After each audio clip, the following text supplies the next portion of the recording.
Hi అండి, అందరికీ నమస్కారం. మా రిలేటివ్స్లో మణికంఠది మ్యారేజ్ అయిందనమాట. సో ఆ మ్యారేజ్ కోసం అటెండ్ అవ్వడానికి మేము, అలాగే మాతో పాటు తులసి అక్క వాళ్ళ ఫ్యామిలీ కూడా వచ్చారనమాట.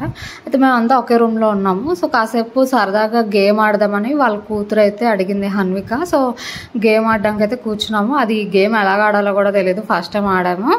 సో అది చెప్తున్నట్టే ఆడాము. జనవరి నుంచి స్టార్ట్ చేసింది, డిసెంబర్ వరకు అలాగా ఒక్కొక్కరికి కొట్టుకుంటూ వెళ్ళాలి. లాస్ట్కి ఎవరికైతే కొట్టేస్తామో అప్పుడు వాళ్ళు అవుట్ అయిపోయినట్టు. వాళ్ళు చేయి తీసేయాలన్నమాట వెంటనే, టక్కున తీయకుండా అలా పెట్టేశారంటే మన చేయి వాళ్ళ చేయికి టచ్ అయిందంటే ఇంకా అవుట్ అయిపోయినట్టు అనమాట. సో వాళ్ళ కూతురైతే ఫస్ట్ అవుట్ అయిపోయింది. సో అలాగే ఇంక నెక్స్ట్ త్రీ టైమ్స్ కూడా వాళ్ళ అమ్మాయి గెలిచింది. చూడండి ఒకసారి గేమ్ ఎలా ఆడుతున్నామో.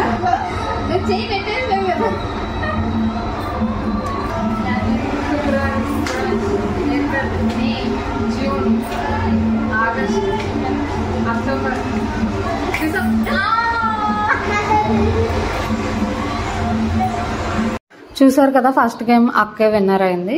ఇంకా సెకండ్ గేమ్ ఆడడానికి కూర్చున్నాము. సెకండ్ టైం కూడా అక్కే విన్నర్ అయింది. వాళ్ళ కూతురు అందరం ఓడిపోయాము.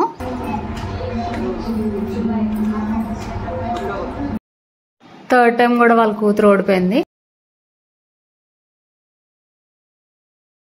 ఇంక ఇది ఫోర్త్ టైం. ఈసారి కూడా ఓడిపోయేసరికి అది ఇంకా ఫుల్ అలిగింది.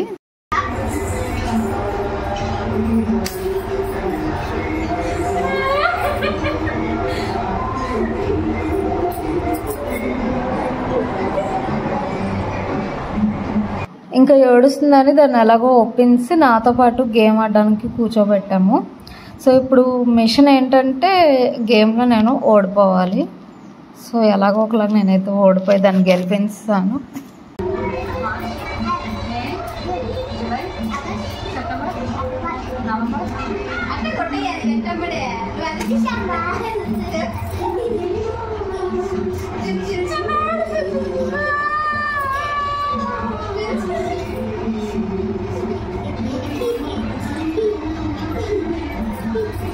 సో ఈ రకంగా మా హన్విక అయితే గెలిచేసింది. వీడియో నచ్చితే లైక్ చేయండి, షేర్ చేయండి, ఛానల్ సబ్స్క్రైబ్ చేయండి. మరో మంచి వీడియోతో మళ్ళీ కలుద్దాం. నమస్తే.